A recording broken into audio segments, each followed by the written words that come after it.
Good morning, good evening darlings. ఇగ లేసినెమ్మటే ఇగ badminton slots work ఉంటే అదంతా చూసేసుకొని బయటకైతే ఎళ్ళిపోయినాము. ఇగ బయటకి పోయి మంచిగా బాదం పాలు అన్నీ తాగేసి మళ్ళీ ఇంటికొచ్చేసి ఇగ స్లాట్స్ వర్క్ అంతా కంప్లీట్ చేసేసుకున్నాము. ఇగ ఈవినింగ్ పోయి సర్టిఫికేట్ ప్రింటింగ్ కలెక్షన్ ఉంటే అది కూడా కలెక్ట్ చేసేసుకొని ఇగ రాత్రి గ్రాండ్ హోటల్‌లోకి పోయి మంచిగా గ్రాండ్‌గా చికెన్ బిర్యానీ అయితే తినేసినాము. ఒక్కొక్కరు పిచ్చి ఆకలి మీద ఉన్నారు. ఇగ దొబ్బి తిన్నారంతా.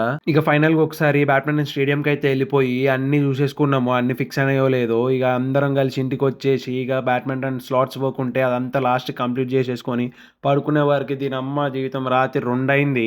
ఇగ నెక్స్ట్ డే వీడియోలు తీసుకోవడానికి అంత టైం కుదరలే. ఎందుకంటే బ్యాడ్మింటన్ టోర్నమెంట్ డే అన్నమాట. మస్తు మందొచ్చిర్రు. ఇగ పొద్దుగాల నుంచి తిండి లేదు. రాత్రంతా నిద్ర లేదు. అయినా సరే ఒక్కొక్క వాలంటీర్ ఓపికతో మంచిగా పనిచేసిర్రు. అసలు వాలంటీర్సే లేకపోతే అసలు ఈ ఈవెంట్ సక్సెస్ అయ్యేదే గాదు. Special thanks to all the volunteers. ఇగ టోర్నమెంట్ కంప్లీట్ చేసుకునే వరకి 11 అయింది. అందరం కలిసి లక్కీకొచ్చేసి ఘోరంగా తిన్నామన్నమాట. పొద్దుగాల నుంచి తిండి లేక.